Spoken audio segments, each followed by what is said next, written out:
estamos contentos, cuántos estamos alegres y bueno, cómo ha estado la semana, cómo se han sentido. Ok, por ahí Pool ya está expresando que se siente bien y qué bueno, qué bueno. Bien, entonces yo quiero que tomen allí, gracias Yoldeli también, bendecida. Quiero que noten en sus mentes o si tienen, están anotando en sus libretas un título. Generalmente casi nunca pongo títulos, pero hoy quisiera expresar un título y reza de la siguiente manera: las riquezas de su gracia. ¿Ok? Yo quiero que usted subraye esa frase, la riqueza de su gracia, como un eje posicional. ¿Ok? Y lo vamos a centrar, el texto bíblico de esta noche, lo vamos a centrar en Efesios capítulo 1, versículo 4 en adelante. Efesios capítulo 1, versículo 4 en adelante.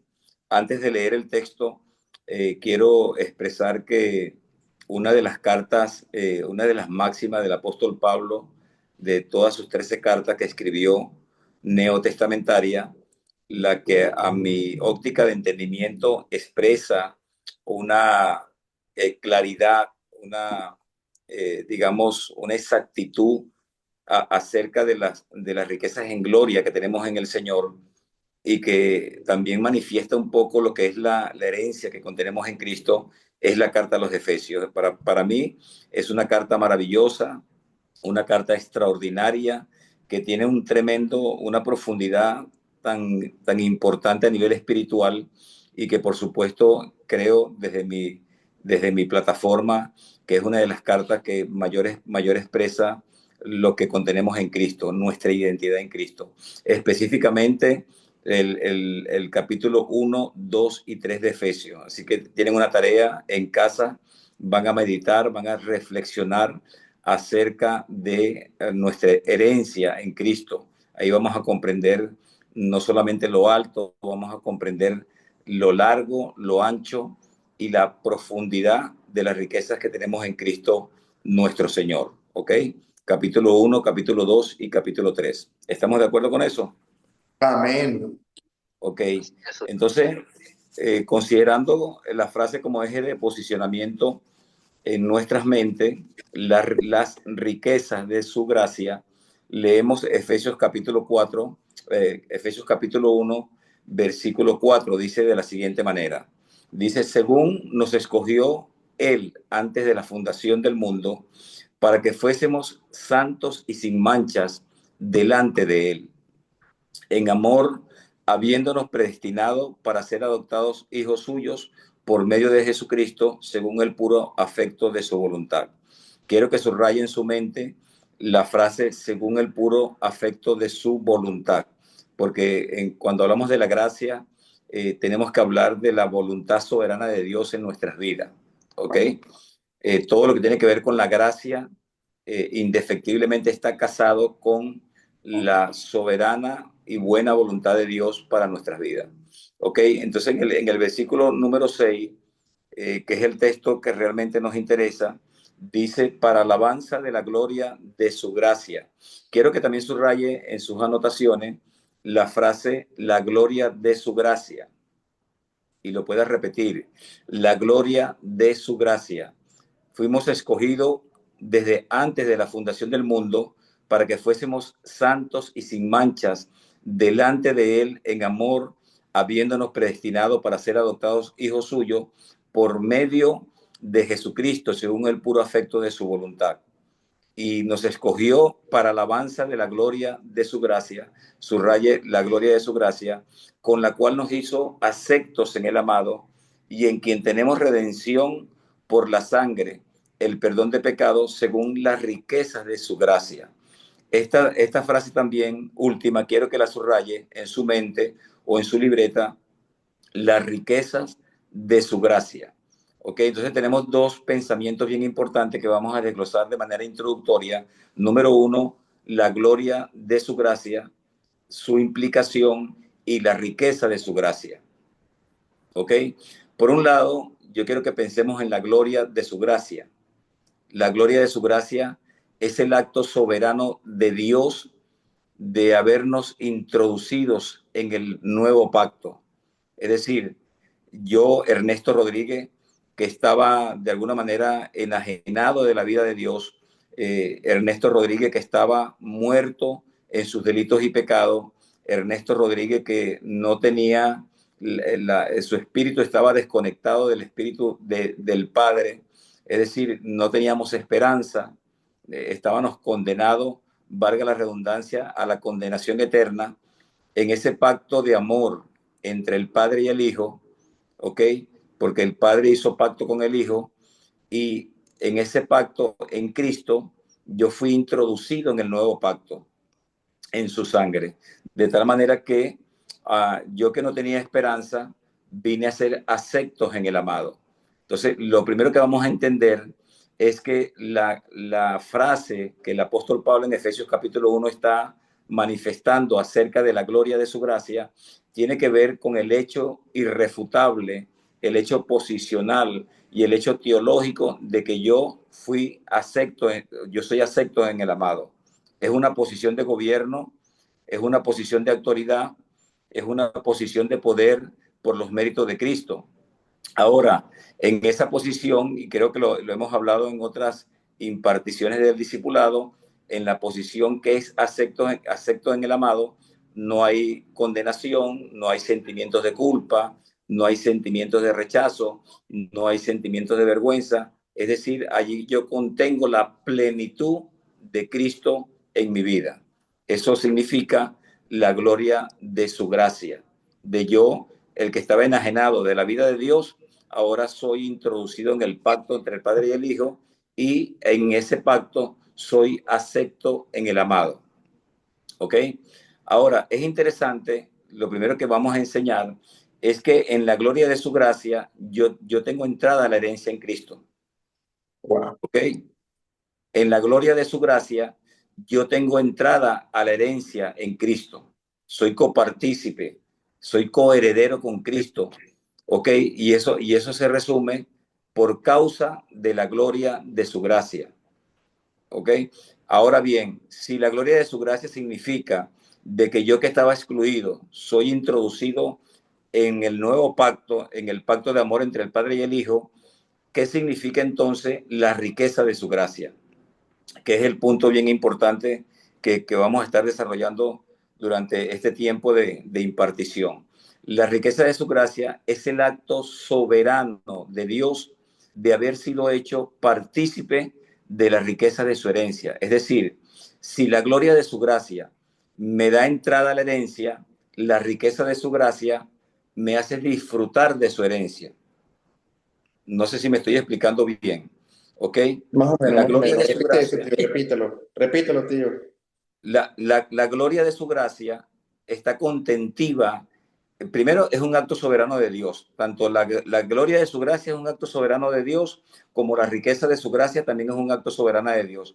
Pero la gloria de su gracia me da entrada a la herencia en Cristo. O sea, tengo acceso al trono de la gracia, tengo acceso a las riquezas eternas, tengo acceso a mi herencia en Cristo, mientras que la riqueza de su gracia, a diferencia de la gloria de su gracia, me hace disfrutar de la herencia. Una me da entrada a la herencia y otra me hace disfrutar de la herencia. Son dos cosas totalmente diferentes. ¿Ok? Pero indefectiblemente están casadas, tienen una relación directa ambas cosas.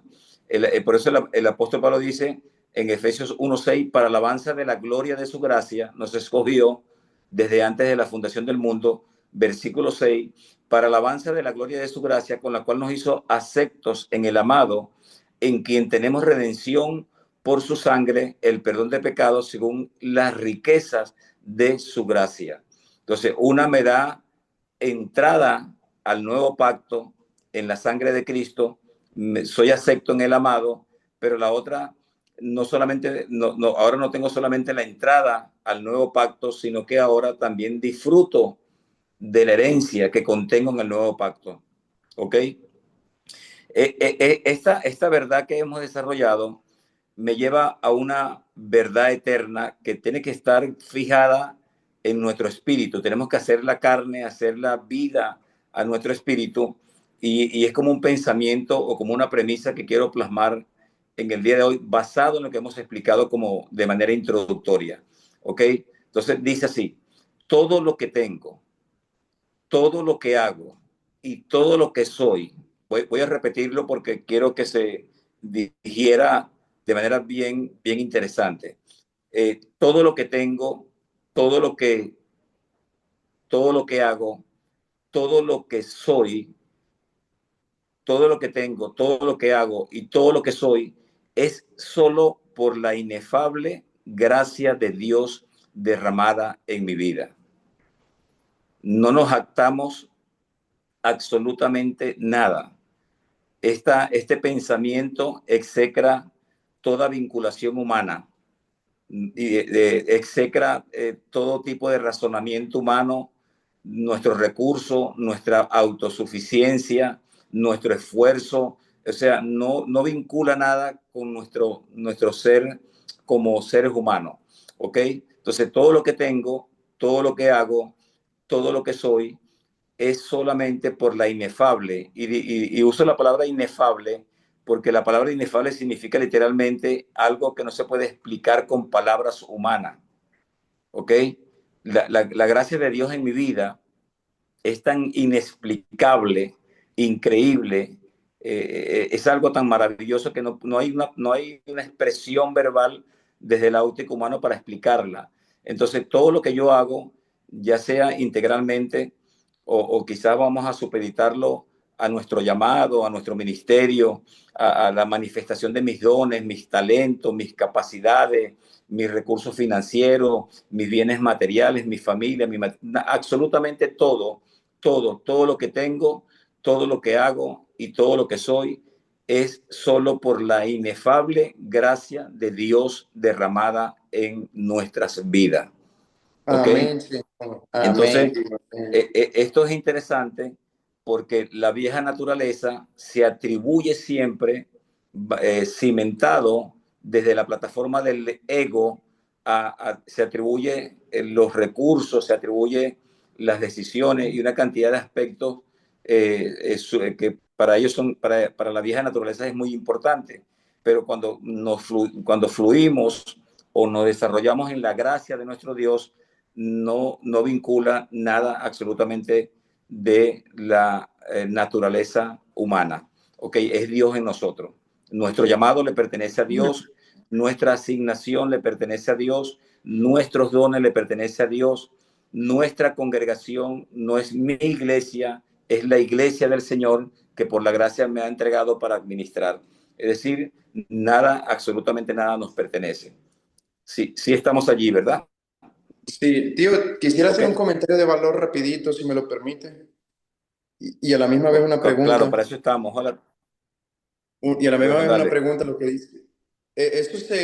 Lo que acaba de decir y como lo acaba de colocar, la pregunta es, ¿eso está asociado a lo que habla Pablo también en la carta de Filipenses 3, 4 y 5, que dice, aunque yo tengo también de qué confiar en la carne, si alguno piensa de que tiene que confiar, yo más, circuncidado al octavo día, del linaje de Israel, de la tribu de Benjamín, hebreo de hebreo, en cuanto a la ley fariseo, en cuanto al celo perseguidor de la iglesia, en cuanto a la justicia, es en la ley irreprensible. Pero cuántas cosas eran mi ganancia, las he estimado como pérdida por amor de Cristo.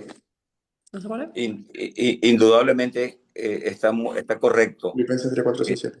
Recordemos que en el contexto histórico de ese pasaje, la autoridad apostólica del apóstol Pablo estaba siendo puesta en duda y él trata de defender con su currículo ministerial histórico, él trata de defender su reputación.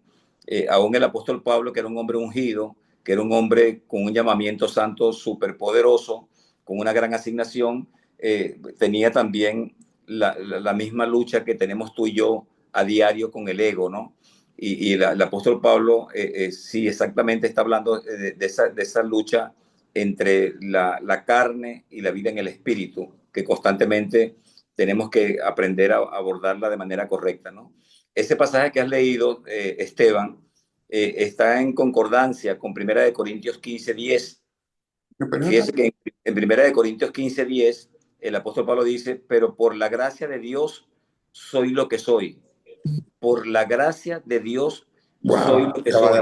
wow, Y wow, su gracia no ha sido en vano para conmigo. wow. Antes he trabajado más que todos ellos. Otra vez se está como de alguna manera indirectamente vanagloriando en la carne, pero dice luego en una reacción en el espíritu, pero no yo, sino la gracia de Dios conmigo. ¿Ok? El apóstol Pablo estaba completamente convencido de que todo lo que él hacía, su llamamiento santo, su apostolado que lo llevó a llenar casi todo el continente asiático con el mensaje del evangelio, él lo había hecho con la fuerza que proviene del cielo. Él sabía que no vinculaba ninguna estrategia humana, no vinculaba ningún esfuerzo humano. Él sabía que no era con ejército ni con jinetes, sino era con su Santo Espíritu que él podía hacer lo que hacía para el Señor. ¿Ok? 1 Corintios 15:10 era como lo entendía el apóstol Pablo. Pero por la gracia de Dios soy lo que soy y su gracia no ha sido en vano para conmigo. Antes he trabajado más que todos ellos, pero no yo, sino la gracia de Dios conmigo. Yo creo que tomando como, haciendo un stop acá y tomándolo de manera reflexiva, este pensamiento del apóstol Pablo debería ser nuestra premisa diaria, ¿ok?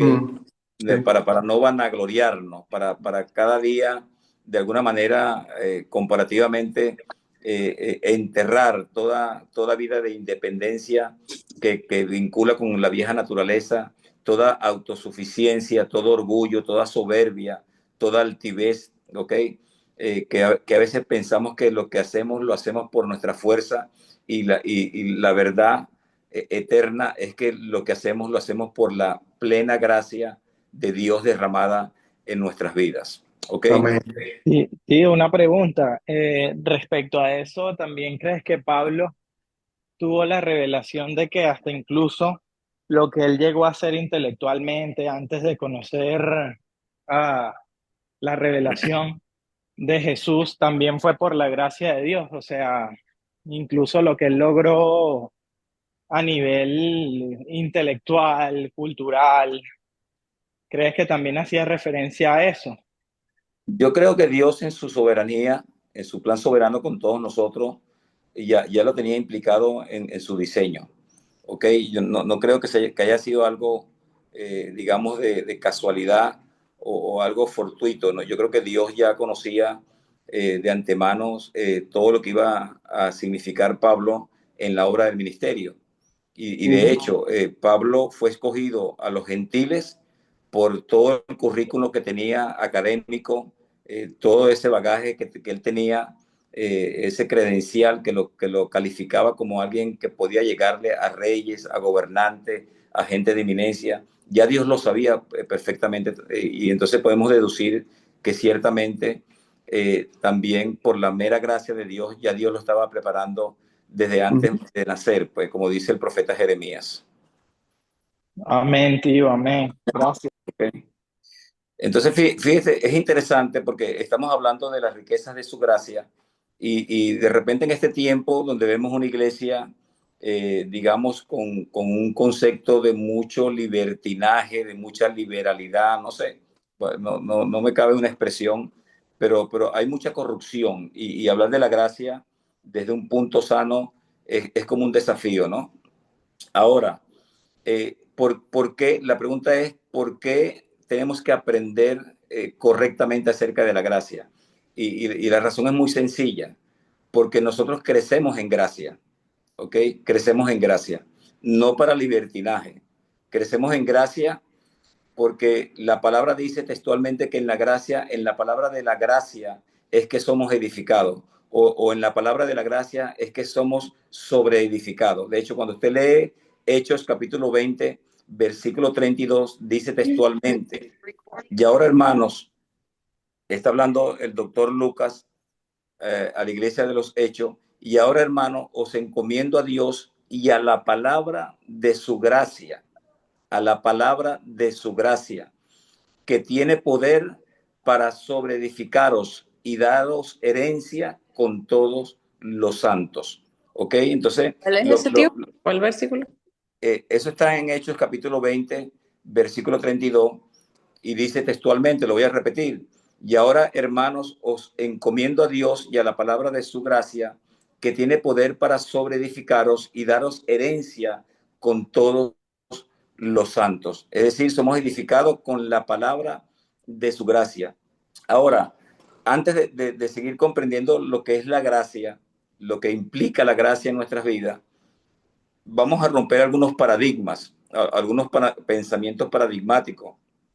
Les explicaba en imparticiones anteriores que la definición de un paradigma mental es la postulación de una fortaleza de forma de pensar o una estructura de pensamiento que se postula totalmente rígida, que es inflexible y que no se sujeta a los cambios. Y en este sentido, muchas veces nosotros, por años de formación en el pasado, bueno, hemos creado pensamientos paradigmáticos, ¿no? Nosotros en el presente somos la suma de todo el bagaje de formación que obtuvimos, pues, valga la redundancia, en el pasado, y obviamente seremos en el futuro de todo el bagaje que estamos recibiendo en el presente. ¿Ok? Pero como estamos en el nuevo pacto, nosotros seremos en el futuro lo que la revelación va a implicar en nuestra vida en el tiempo presente. No sé si me estoy explicando bien. ¿Ok? Entonces, la pregunta es, ¿qué no es la gracia? Rompiendo algunos paradigmas, religiosos o quizás paradigmas legalistas, nos preguntamos qué no es la gracia. Entonces, lo primero que vamos a aprender es que la gracia no es un cuerpo de doctrina. De hecho, la gracia no es una doctrina. ¿Ok? Ahora, la ironía es que la gracia se puede explicar en doctrina, pero no es una doctrina.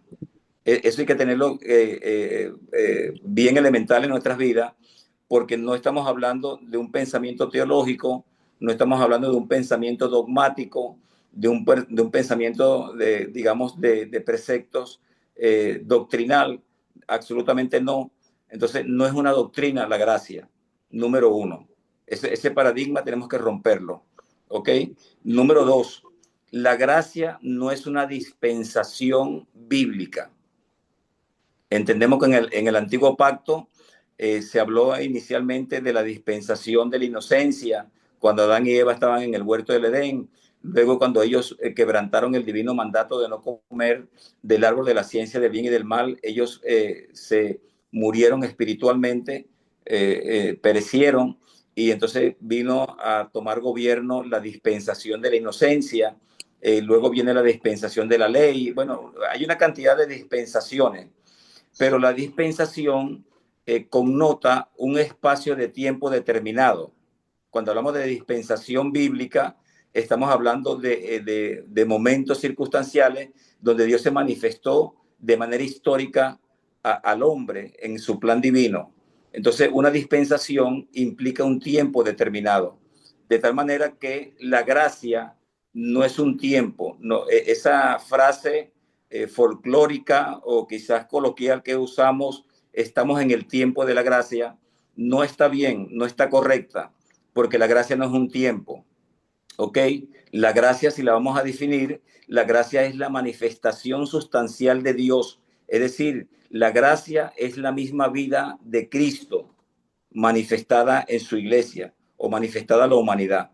Entonces, segundo paradigma que vamos a romper en esta noche es que la gracia no es una dispensación, porque no pertenece al tiempo, no pertenece a la temporalidad, no pertenece a tiempo, a espacio y a materia.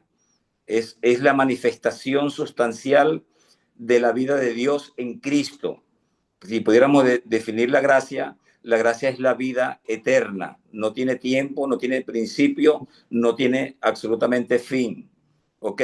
Entonces, número uno, no es una doctrina, la podemos explicar en conceptos doctrinales, pero no es una doctrina. Número dos, la gracia no es una dispensación bíblica, porque no pertenece a tiempo, a espacio y a materia, más bien es la manifestación sustancial de Dios, es decir, la gracia podemos resumirla como la vida eterna en Cristo. ¿Ok?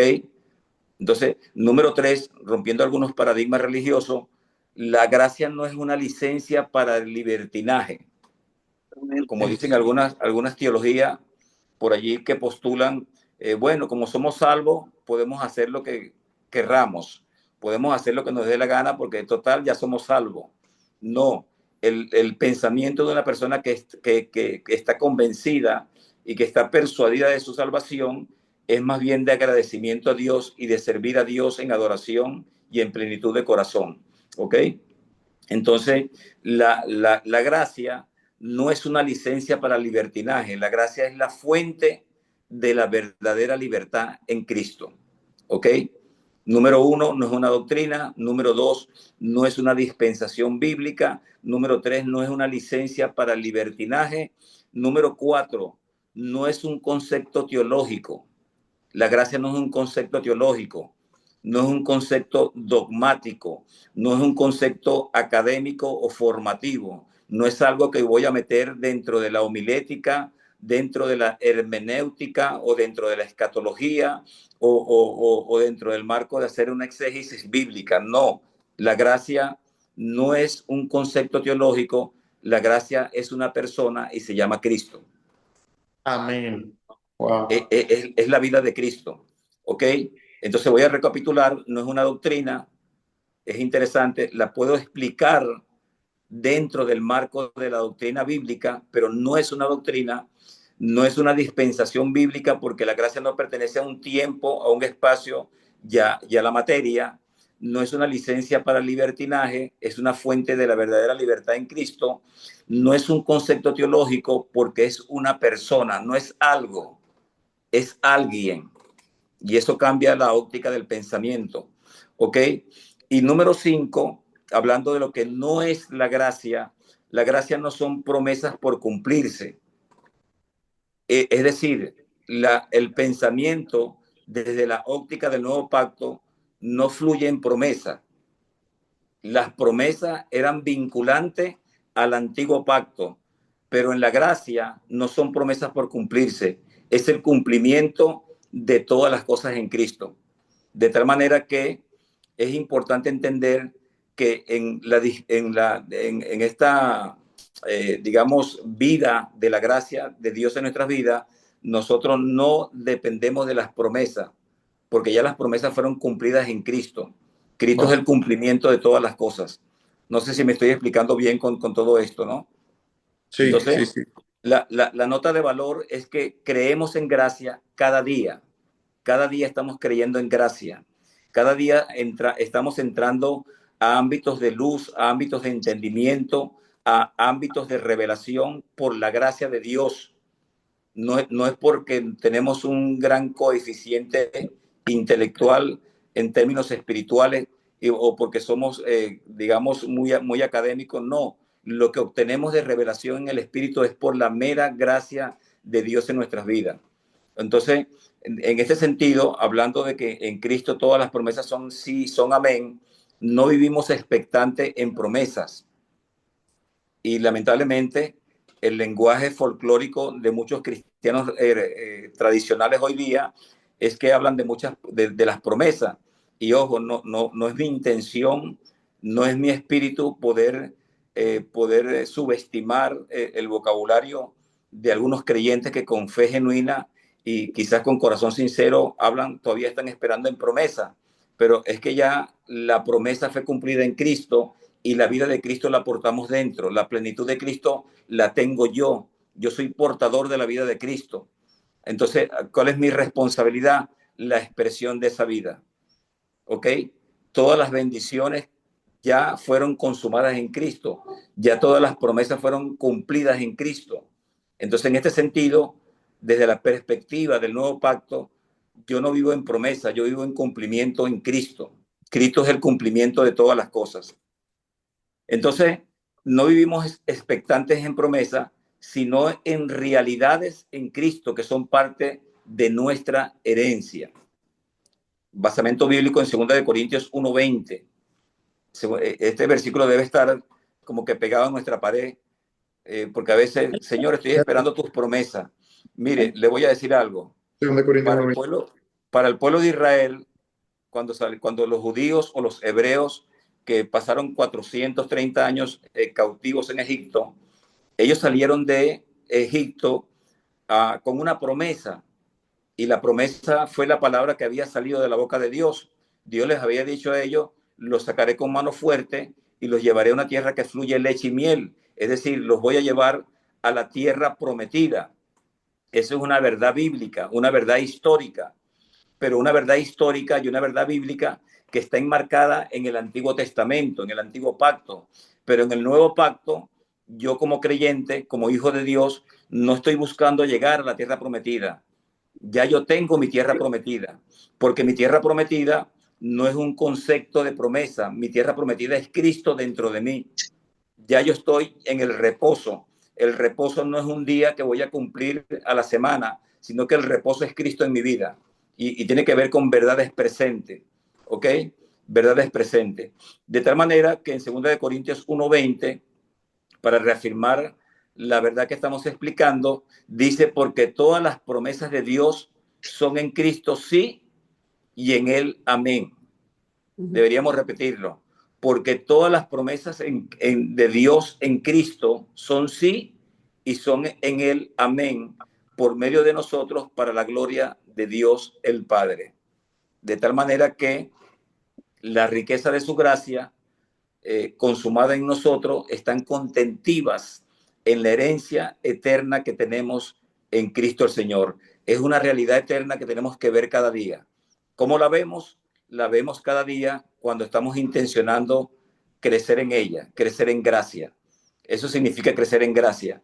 Tiene que ver con un concepto de continuidad, tiene que ver con un concepto de progresividad, tiene que ver con un concepto de incremento de la vida de Cristo dentro de mí, para dar una expresión fidedigna. ¿Ok? Ahí vamos, todavía estoy confundido en este. Sí, y me quedé en 2 Corintios 1:20. Me quedé en sitio, nos quedamos en 2 Corintios 1:20 porque por medio de la cultura y el lenguaje aprendido que hemos tenido, ¿cómo están esas personas que dicen aquellas promesas de sanidad, específicamente de sanidad? Son las que me vienen primero al pensamiento, de que seremos sanos, de que hemos prometido que Él se ha llevado todas las enfermedades de nosotros. ¿Cómo manejas ese tema, tío? Lo manejo desde la óptica o las dos variables importantes. Es decir, desde la variable de la consumación de Cristo en la cruz del Calvario, todo allí fue consumado. Él dijo: consumado es. Es decir, todo lo que se había prometido en el antiguo pacto en relación a la vida de Cristo fue cumplido en la cruz del Calvario. ¿Ok? Entonces, es una realidad que yo tengo que aprender a ver en un proceso de formación y en un proceso de profundizar el carácter de Cristo en mi vida. Todo aquello todo aquello que yo no he resuelto en mi vida cotidiana ya fue resuelto en la cruz. Él se llevó en la cruz. En la cruz hubo un intercambio glorioso. En la cruz hubo un intercambio donde Dios manifestó su amor hacia nosotros. Él se llevó nuestras enfermedades, Él se llevó nuestros dolores. Por su llaga yo fui curado. Él se llevó nuestras enfermedades, Él se llevó nuestra vergüenza, se llevó nuestra pobreza, se llevó nuestro rechazo. Es decir, en la cruz hubo un intercambio glorioso. De tal manera que el conflicto que tenemos como creyentes es que yo, aún estando en el cuerpo, en mi variable subjetiva de la vida o de la experiencia de la vida cristiana, no estoy viendo a plenitud lo que ya se consumó en la cruz del Calvario. No hay promesas en el marco del advenimiento de Cristo, del cumplimiento profético en Cristo. Ya no hay promesa que no haya sido cumplida en Cristo. Él es el cumplimiento de todas las cosas. De tal manera que lo que estoy hablando no está peleado con lo que nosotros oramos a diario. Lo que estoy diciendo es que tenemos que aprender a ver la realidad del Espíritu. En la realidad del Espíritu ya todo fue consumado, ya todo está perfecto, ya todo está resuelto, ¿ok? pero mientras yo estoy en el cuerpo, mientras estoy en la vida cotidiana, en la vida del diario vivir, de la experiencia de la vida cristiana, yo tengo que aprender desde el concepto de mi alma a que mi alma pueda ver lo que ya se alcanzó en la cruz del Calvario. ¿Ok? En este sentido, nosotros no vivimos por promesa a una persona que ha sido entendida, que ha entendido la revelación, que ha entendido que ha tenido iluminación de todo lo que estamos conversando. Esa persona no vive por promesa, sino que vive por cumplimiento. Entonces, cuando yo estoy orando por sanidad, estoy orando con la persuasión y la plena convicción y la plena seguridad de que ya por su llaga yo fui sanado. ¿Ok? Que en su pobreza ya fui enriquecido. Que en su aceptación él se llevó mi rechazo, que él se llevó mi vergüenza. Entonces, estamos hablando en el eterno presente de Dios. ¿Ok? Voy a poner el ejemplo más práctico, pues. El ejemplo más práctico del lenguaje folclórico o del lenguaje coloquial de los cristianos tradicionales. Yo también lo uso, no me da pena decirlo, pero nosotros decimos Dios te bendiga, por ejemplo, y eso lo hemos discutido en otros encuentros discipulares. Dios te bendiga, pero Dios te bendiga desde la perspectiva de entendimiento del nuevo pacto no está bien, porque Efesios capítulo 3 dice que ya fuimos bendecidos en todos los lugares en Cristo Jesús. En el antiguo pacto dice que si yo me portaba bien, todas las bendiciones me iban a alcanzar. En el nuevo pacto no me alcanzan las bendiciones, en el nuevo pacto yo contengo la bendición. En el nuevo pacto ya yo soy bendecido. De tal manera que lo que quiero que entendamos no es para refutar el lenguaje de algunas personas que quizás no tienen el nivel de entendimiento, es para nosotros, es para nuestro crecimiento, es para nuestro entendimiento, es saber que desde la óptica de la eternidad, yo no ando buscando bendiciones, yo soy bendición, yo contengo la bendición. Entonces, en ese sentido, yo no estoy esperando la promesa de ser bendecido. Yo tengo que esperar más bien que se me revele la verdad eterna de que ya soy bendecido. Wow. No sé si está muy fuerte, no sé si... Está fuerte eso ahí, está fuerte. Es estar desde Muy bueno. la perspectiva de la victoria, vivir desde la perspectiva de la victoria y entender también, o sea, sería como un resumen, a ver si yo lo estoy comprendiendo también del todo bien, y entender también lo que es la realidad espiritual y la realidad material, y que esta victoria espiritual pues gobierna sobre la material, pero la material también es progresiva, y así como estamos avanzando en este mundo, en que reine esa realidad espiritual en este mundo, llegará el momento en el que el cuerpo va a ser glorificado, también llegará el momento en el que a través de lo que Dios puede hacer en esta vida seremos sanos desde el punto de vista material, pero es entender esa existencia de las dos realidades, ¿no, tío? Exactamente. La pregunta es, y la pregunta confrontativa sería, ¿qué realidad me gobierna? ¿Ok? Nosotros nos enfrentamos a diario a dos realidades. La realidad de la condición humana, que no la estamos subestimando, no estoy tratando de crear una paranoia religiosa de subestimar y de quitar valor a la vida natural, a la vida cotidiana. Yo no estoy diciendo eso. Lo que estoy diciendo es que la condición humana es una realidad, pero es una realidad que está enmarcada dentro de la temporalidad humana, está enmarcada dentro de la corrupción, dentro de lo que es materia. Y por encima de esa condición natural está la verdad eterna. Y esa verdad eterna es lo que conquistó Cristo en la cruz del Calvario. Tiene que ver con la nueva naturaleza, con la naturaleza divina, tiene que ver con mi herencia en Cristo, tiene que ver con mi identidad en Cristo. De tal manera entonces que vale la pena confrontarnos con la pregunta diariamente, ¿qué realidad me está gobernando? Porque si a mí me gobierna la realidad de la carne, voy a vivir frustrado toda la vida. Voy a vivir afanado, ansioso, en incertidumbre, en desesperanza, porque estoy vacío en ese sentido. Pero si yo hago verdad la, la victoria de Cristo y los beneficios de la cruz a mi vida, yo voy a vivir en victoria realmente, no como una etiqueta evangélica, sino como una verdad hecha real, hecha verdad a mi espíritu. Entonces es un desafío diario. No estoy diciendo que sea fácil la cosa. Lo que estoy diciendo es que en la medida que yo crezco en gracia, en la medida que yo crezco en gracia, en la medida que yo crezco en la palabra de gracia que estoy recibiendo, en esa medida se me está abriendo el abanico o se me está abriendo el panorama de las verdades eternas que debo concebir como una verdad en mi vida. ¿Ok? Amén. Entonces, si estamos allí o estamos echando humo.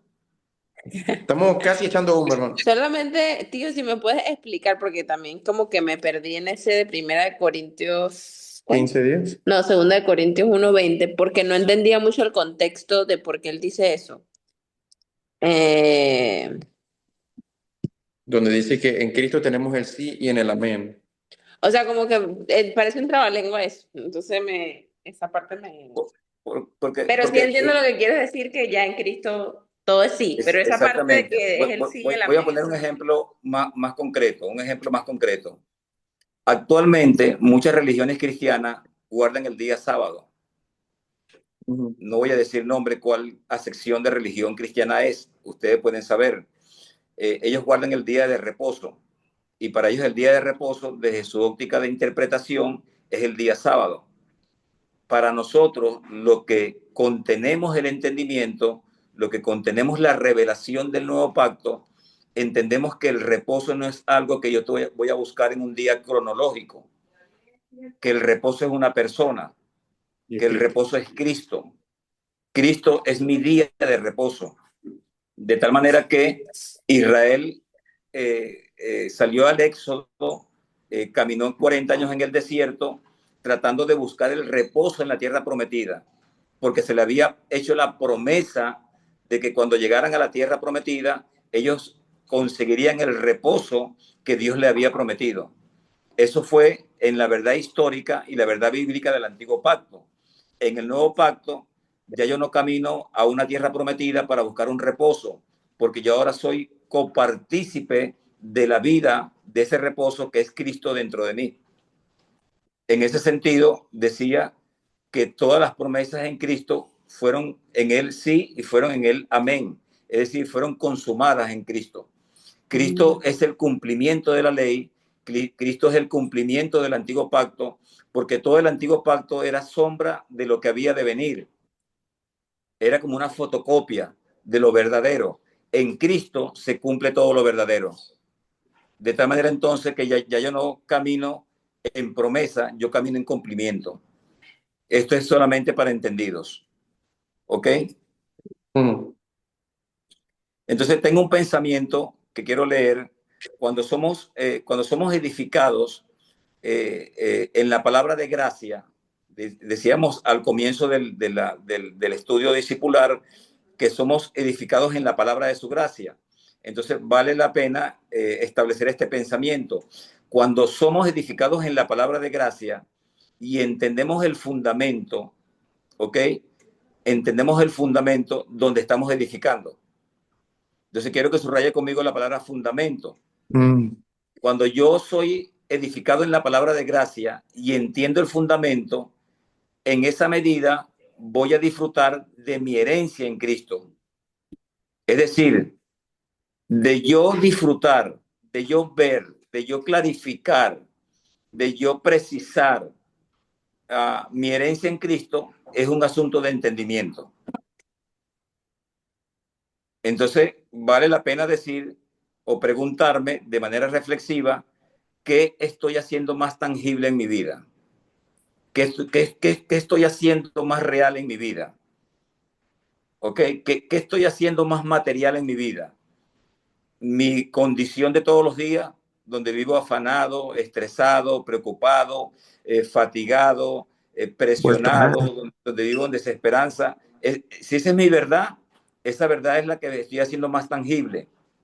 O realmente estoy procurando o estoy intencionando los ambientes de luz, los ambientes de entendimiento, y en esa medida que profundizo mi entendimiento, entonces voy a disfrutar más mi herencia porque la estoy entendiendo. No solamente estoy creciendo en la palabra de gracia, sino que estoy entendiendo perfectamente el fundamento sobre el cual estoy edificando. ¿Ok? Y cuando hablamos de fundamento, quiero dar una definición de fundamento desde la plataforma del nuevo pacto, de la gracia. Entonces, el fundamento es el basamento sólido e inamovible sobre el cual se construye nuestra fe. Es decir, el fundamento es Cristo. Cristo es la roca, Cristo es el verbo, Cristo es el logo, Cristo es el fundamento, Cristo es nuestra piedra angular, donde esa piedra angular es la que define y orienta toda la edificación del cuerpo. Entonces, en este sentido, haciendo una definición del fundamento desde el nuevo pacto, es el fundamento sólido e inamovible sobre el cual se construye nuestra fe, siendo nuestra principal piedra de ángulo Cristo mismo. Y eso está en 1 Corintios capítulo 3, versículo 11. 1 Corintios capítulo 3, versículo 11, y donde edificamos sobre la roca, y que es la declaración de Pedro en Mateo 16, 18. Entonces, edificamos en la gracia sobre el fundamento que es Cristo. ¿Ok?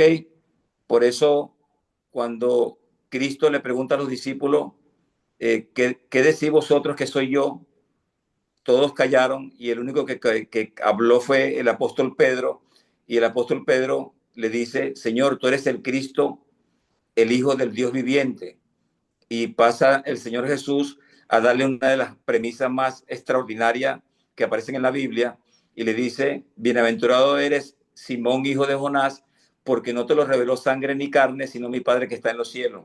Y a ti te digo que tú eres Pedro, tú eres Petro, y sobre esta roca edificaré mi iglesia. ¿Sobre qué roca Jesús iba a edificar su iglesia? Sobre la roca declarativa, sobre las palabras que habían salido de la boca de Pedro. La roca no era Jesús en ese contexto. La roca no era literalmente una piedra. Jesús se estaba refiriendo a la declaración verbal del apóstol Pedro cuando exclamó, tú eres el Cristo, el Hijo del Dios viviente. Sobre esa declaración de que yo soy el Cristo, el Hijo del Dios viviente, sobre ese fundamento, yo voy a edificar mi iglesia. ¿Ok? Entonces crecemos en la palabra de la gracia, pero tenemos que entender el fundamento. ¿Ok? Y eso lo decía el apóstol Pablo. El apóstol Pablo siempre fue un hombre de fundamentos claros. Si nosotros vamos a 2 de Timoteo capítulo 1, versículo 12, 2 de Timoteo capítulo 1, versículo 12, dice textualmente, por lo cual también sufro estas cosas, pero no me avergüenzo porque yo sé en quién he creído. El apóstol Pablo decía esta premisa, yo sé en quién he creído. Y esa expresión, yo sé en quién he creído, connota o implica que el apóstol Pablo había profundizado su entendimiento acerca de la persona de Cristo. Yo sé quién me llamó, yo sé quién me asignó, yo sé quién me escogió, yo sé quién me llamó. Él estaba convencido y persuadido porque yo sé en quién he creído y estoy convencido de que es poderoso para guardar mi depósito hasta aquel día. De tal manera que este versículo, 2 de Timoteo capítulo 1, versículo 12, establece un sistema de creencia, un sistema de fe, un sistema de convicciones, un sistema de carácter, un sistema de compromiso basado en quién él había creído. ¿Ok? Entonces, esto nos lleva a pensar lo siguiente. Todo lo que edificamos lo hacemos sobre el fundamento, sea falso o sea verdadero. ¿Ok? Lamentablemente nosotros vivimos en una sociedad de antivalores. Yo la llamaría una sociedad de pecado, una sociedad diabólica que camina vertiginosamente, perdiendo los valores, los principios, la ética, la moral. Una sociedad yo la llamaría relativismo moral. una sociedad que a lo bueno llama malo y a lo malo siempre está llamando bueno.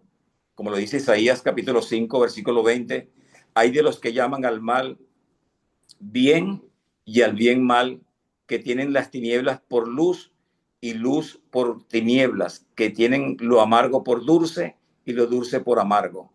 Entonces, lamentablemente, nosotros podemos de alguna manera justificar la sociedad de antivalores inconversa, que no tiene a Dios, que está enajenada de la vida de Dios, que vive en una mezcla moral. Pero lamentablemente, dentro de la iglesia del Señor, si hacemos un diagnóstico generacional, entendemos que toda esta escala de antivalores se han introducido dentro de las congregaciones. Entonces, hay iglesias que dejaron de edificar sobre el fundamento verdadero y están edificando sobre las experiencias extrasensoriales. Es decir, validan más las experiencias extrasensoriales que el fundamento real, que es Cristo. Entonces, nos estamos moviendo y nos estamos gobernando por lo que sentimos. El fundamento real es Cristo. ¿Ok?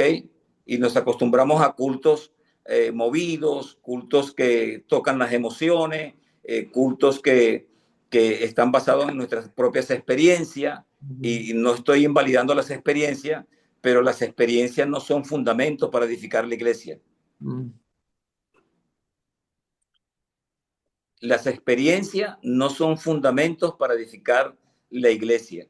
Si a mí una persona me cuenta, pastor, yo agarré y soñé que Dios me agarró por el dedo gordo del pie y me paseó por las calles de Jerusalén, la Jerusalén nueva, por las calles de oro y el mar de cristal. Yo no tengo por qué dudar de esa experiencia.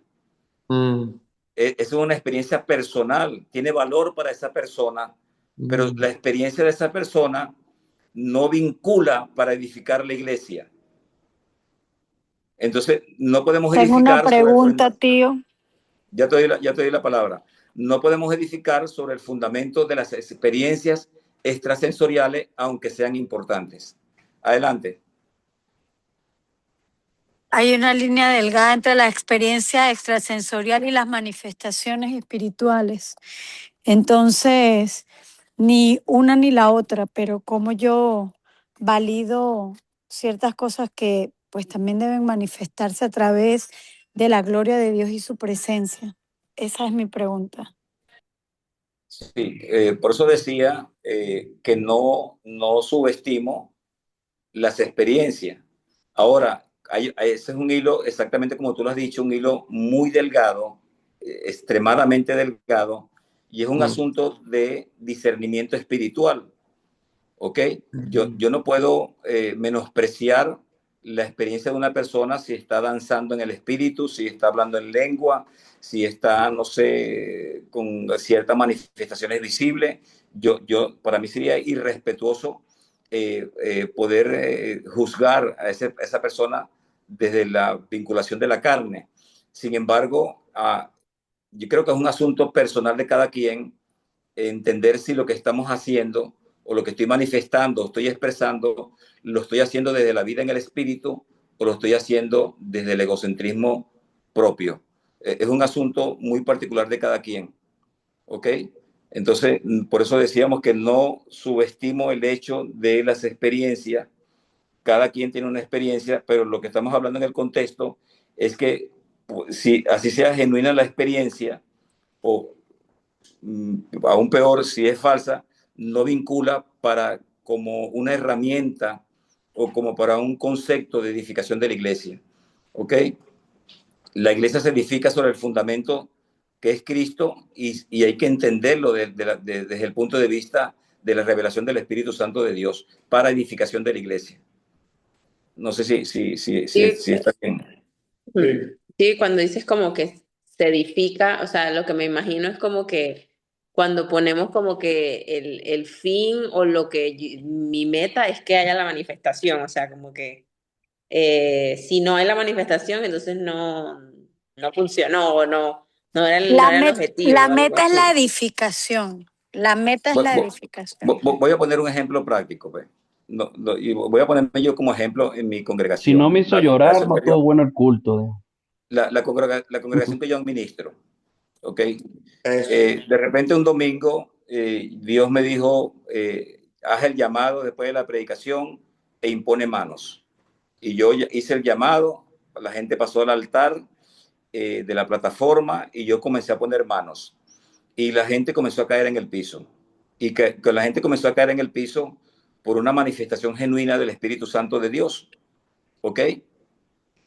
En ese momento termina el servicio, la gente dice, wow, el servicio estuvo poderoso, casi nadie entendió la palabra, pero mucha gente lo que le quedó grabado fue las experiencias extrasensorial y basado en esa experiencia calificó el culto de súper bueno. ¿Ok? El domingo siguiente, el domingo siguiente, el mismo pastor predicó otro mensaje, no hizo el llamado, simplemente oró para culminar el servicio y no pasó nada, aparentemente. La misma gente está diciendo, wow, el domingo pasado fue súper poderoso y este domingo no se sintió la presencia de Dios. No sé si me estoy explicando. Entonces, lo que Claro, allí quiero, está la madurez de la persona que va a la congregación, pero ambas son válidas para una persona madura dentro de la iglesia, ¿no? sí, por supuesto que sí, por supuesto que sí. Pero lo que estamos tratando de, para no salirnos del contexto, porque aquí no estamos tratando de juzgar una cosa a la otra, Perdón, lo que tío, es estamos, que me gustan las líneas delgadas y las necesito sí, discutir siempre con la sabiduría. claro, perfectamente, y te agradezco mucho tu intervención. Pero en este sentido estamos hablando de fundamentos, donde cada quien, el apóstol Pablo dice, cada quien, yo como perito arquitecto, puse el fundamento y cada uno edifica encima, pero cada quien mire cómo edifica. De tal manera que lo que estamos hablando acá es sobre la edificación y sobre qué fundamento estamos edificando. De tal manera que podemos tener una iglesia muy movida, de hecho, podemos tener una iglesia genuina, una iglesia sincera, que ama a Dios, que es muy movida, muy anímica, muy emotiva. Creo que las emociones son parte del diseño de Dios y ser tan movida, pero tener una carencia marcada de fundamentos en cuanto a su edificación. Podemos correr ese riesgo realmente. Entonces, por eso decía que las experiencias no son un fundamento válido para la edificación de la iglesia. El entendimiento es el fundamento básico para la edificación de la iglesia. Entender la persona de Cristo, profundizar su carácter, profundizar acerca del carácter de Dios. Esos son los fundamentos que realmente vinculan para la edificación de la iglesia. ¿Ok? Es más, voy un poquito más cercano. No podemos edificar sobre rudimentos básicos de la fe. El apóstol Pablo subestimó en un contexto bien importante que debíamos ya ser maduros y no tan niños que era necesario tomar leche no adulterada. Es decir, ni siquiera los rudimentos, que son las doctrinas básicas de la fe, se postulan como un fundamento para edificar la iglesia. Menos aún las filosofías huecas y sutiles que habla el apóstol Pablo en Colosenses capítulo 2. Una filosofía hueca y sutil se postula como un pensamiento que se parece mucho al Evangelio, como una predicación que se parece mucho al Evangelio, pero que carece la vida del Espíritu. Eso es un mensaje filosófico, disfrazado de Evangelio. No es un fundamento la filosofía. Tampoco la religión, decíamos en unos contextos anteriores, que la religión es el esfuerzo del hombre para alcanzar a Dios. Y ahí estamos un poco mal porque el hombre no alcanza a Dios, Dios alcanza al hombre. El legalismo que está basado en la ley o en el cumplimiento de la ley tampoco es un fundamento para edificar la iglesia. La iglesia no se edifica sobre el humanismo, ese humanismo compulsivo de la época actual, donde el hombre se postula como Dios de sí mismo. Las mezclas morales tampoco son un fundamento para edificar a Dios. Entonces, todo esto de la sociedad de pecado que hablábamos anteriormente, que es como una agenda global que está en pugna y está luchando contra todo aquello que se llama conocimiento de Dios, lamentablemente se ha introducido dentro de las iglesias. Y el Salmo 11.3, el salmista dice, si fueren destruidos los fundamentos, ¿qué ha de hacer el justo? Es una pregunta. De tal manera que como decía Yuri, hay una línea muy delgada, y podemos estar edificando sobre un fundamento no real completamente. Entonces, lo importante es saber si realmente lo que estamos edificando está siendo edificado sobre la roca, sobre la palabra, sobre el entendimiento claro y preciso de la vida de Cristo. ¿Ok? De tal manera que la pregunta válida que nos hacemos entonces, en la medida que yo entiendo el fundamento, en la medida que yo estoy siendo edificado sobre la palabra de gracia, en esa medida estoy teniendo acceso a las riquezas de su gloria. Es decir, comienzo a disfrutar la riqueza de su gloria. De tal manera que creciendo en el conocimiento y entendimiento de Cristo, pues, se puede resumir en esta manera. Accedo creciendo en el conocimiento y en el entendimiento de Cristo. ¿Ok? Segunda de Pedro 1:2 dice textualmente, gracia y paz sean multiplicadas en el conocimiento de nuestro Señor Jesucristo. Y aquí hay una premisa que quiero dejarles a ustedes con mucho cariño. Dar la verdad, escúchenme bien esto, y esto es bien importante concebirlo, dar la verdad, Cristo es la verdad, Cristo es la verdad. Entonces, dar esa verdad es un acto soberano de Dios, pero recibirla y crecer en ella es una decisión de quien la recibe. Anótala, anota eso, anótalo. ¿Ok? La verdad es Cristo. La verdad es Cristo. Y no estoy hablando del Cristo teológico, ni del Cristo académico, ni del Cristo legalista, ni del Cristo religioso. No estoy hablando de un Cristo diferente. Estoy hablando del Cristo como el misterio oculto que fue revelado en la gracia, como el propósito eterno del Padre en la tierra, en el universo. Entonces, la verdad es Cristo. Entonces, dar esa verdad es un acto soberano de Dios, pero recibirla y crecer en ella, en esa verdad, es una decisión de quien la recibe.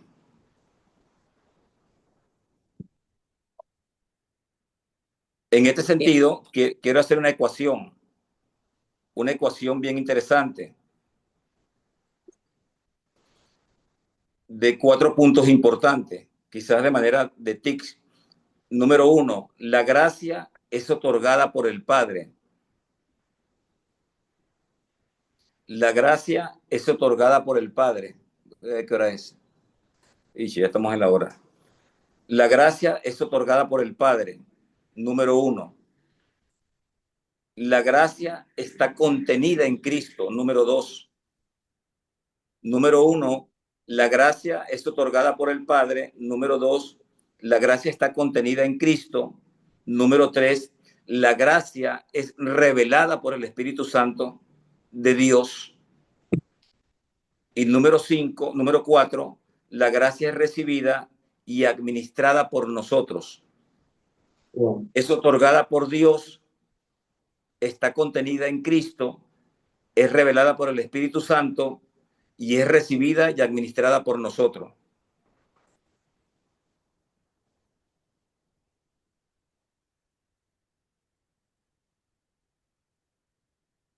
Entonces, basado en esta ecuación,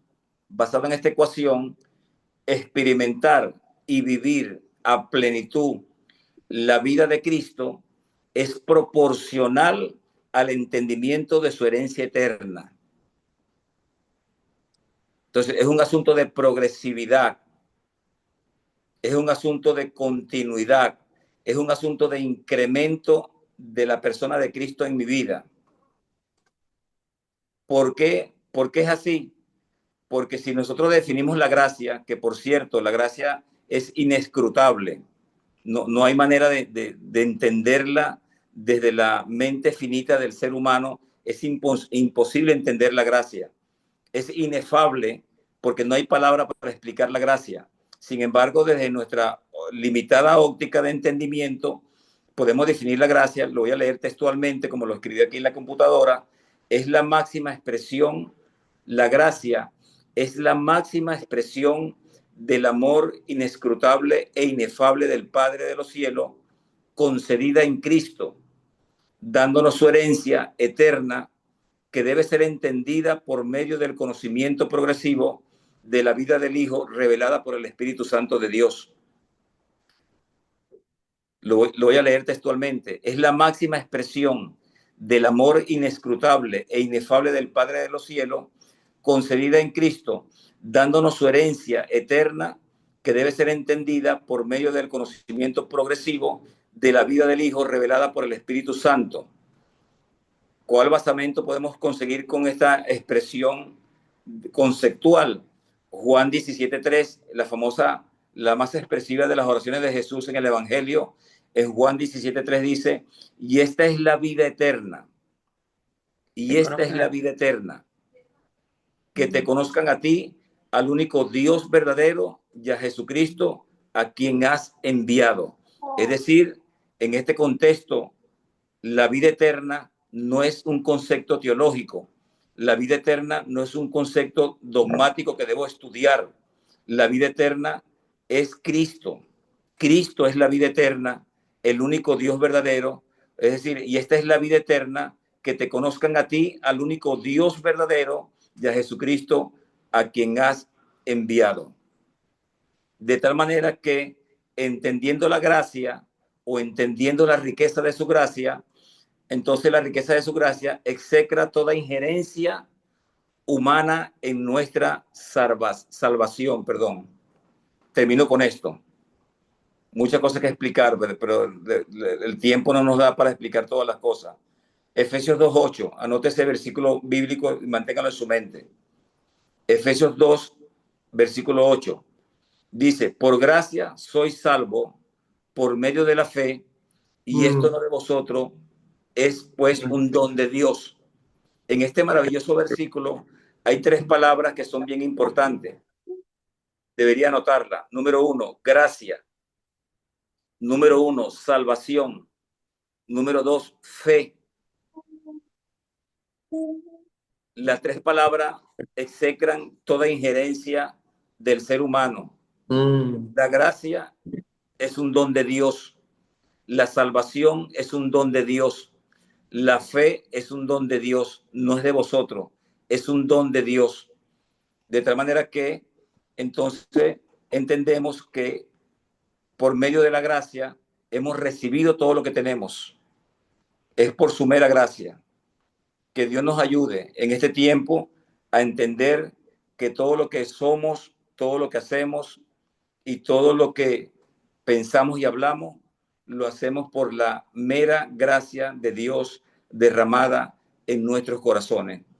Nuestra asignación, nuestro llamamiento, el propósito eterno con que fuimos sellados, nuestros dones, nuestras capacidades, nuestros talentos, nuestras habilidades, nuestros proyectos, nuestros bienes, nuestra familia, nuestros hijos, nuestro matrimonio. Pudiéramos pasar toda la noche hablando de lo que nos ha sido concedido, ha sido simple y llanamente por la riqueza de su gracia revelada en nuestros corazones. Amén. Hay mucho que hablar, pero ya se me fue el tiempo. Amén y amén, así es. Amén. No sé si agotamos un tiempo. Les muestro mis riquezas en gracia. No sé si agotamos un tiempito. No sé si agotamos un tiempito para. Ay, Grey, tan bonita Grey. Hermosa, linda, bella, bella. Ok, 5 minutos para escucharlos a cada uno de ustedes. Los que quieran dar comentarios de valor, alguna inquietud, alguna expresión, alguna pregunta que no sea muy difícil. Y bueno, nada, esperamos sus expresiones. Las preguntas al correo. Envíen las preguntas al correo, por favor.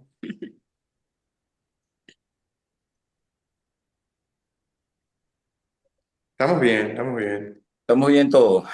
Daniel iba a decir algo. Yo estoy sin palabras, de verdad, No, con la verdad esa que sí. palabra de parte de Dios. Yo justo le dije esto a Gracias. Daniel hoy. Viste, Gracias, sobrino. confirmación del cielo. Amén. ¿Te Ujú. lo dije o no te lo dije? Sí, sí. Recuerden esto, damos lo que tenemos, impartimos lo que somos, Ujú. y solamente lo que ustedes reciben es una porción para seguir edificando. Es decir, lo que yo puedo hablar en cada impartición, lo que yo puedo expresar y manifestar en cada discipulado, no es la verdad completa. Es la porción que Dios me ha entregado. ¿Ok? Entonces nos toca a nosotros, una vez que nos exponemos, una vez que nos exponemos a esta palabra, revisamos, meditamos, reflexionamos y comenzamos a construir desde este pensamiento que hemos recibido en el día de hoy. Bueno, nada. Mira, me queda, lo máximo que me queda es, no espero la promesa de la bendición, sino espero que se me sea revelada la bendición en Cristo. Claro que Así sí. que me llevo eso. Y como cosa que vamos a seguir practicando, por favor pongan en el grupo lo que aprendieron de la clase de hoy para animar a los demás a que se conecten. Gracias. Gracias. Bueno, Danielito, ¿puedes orar al Señor para despedirnos? Claro, Gracias claro que sí, Ok, claro que dale. sí. Bueno, gracias, Padre, porque tú te revelas en este lugar, papá, porque tu Espíritu Santo habla a nuestros corazones, nos reconforta, nos da fe, nos da esperanza, nos da aliento. Es como, como un suavizador de nuestro corazón.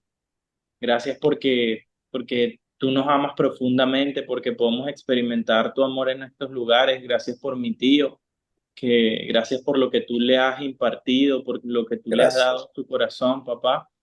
Te damos gracias porque es un privilegio para nosotros aprender de él, escucharlo y, y te damos gracias por eso, Padre, porque tú has dado dones y talentos particulares a cada uno y este don que le has dado a mi tío es de edificación, es de bendición para todos nosotros. Podemos escucharte, podemos aprender de ti, Padre, a través de él. Yo te pido en el nombre de Jesús que así como nos estás permitiendo iniciar la semana con esta palabra, así podamos evidenciar esta palabra en la vida de cada uno y que genere frutos en los diferentes aspectos, de diferentes formas, en diferentes áreas, principalmente estos frutos de la paz, del gozo, de la alegría, de, del- de la capacidad de también poner en práctica esta palabra en nuestra vida, y que principalmente podamos sentirnos llenos de la plenitud de Cristo en nuestro día a día, que no sintamos escasez, que no sintamos ausencia de algo, que no sintamos necesidad, que sintamos llenura, que sintamos plenitud a través de esta revelación de Cristo dentro de nosotros, de sus promesas cumplidas dentro de nosotros. En el nombre de Jesús, amén y amén. Amén. Amén. Buenísimo, buenísimo. Ya, Los Amén, amén. amo amén. Muchas mucho. John gracias. Davis, Yuri, un abrazo, Yuri. Les amo Paul, un muchísimo. abrazo, Gracias por todo Josman. lo que me da, tío. Dios te bendiga por Dale, eso. Gracias, tío. estamos para servirle. Gracias, Dianquito, tío. María, todos con cariño, un Tío, abrazo. te amamos, tío. Te amamos. Bye, bye. Bye.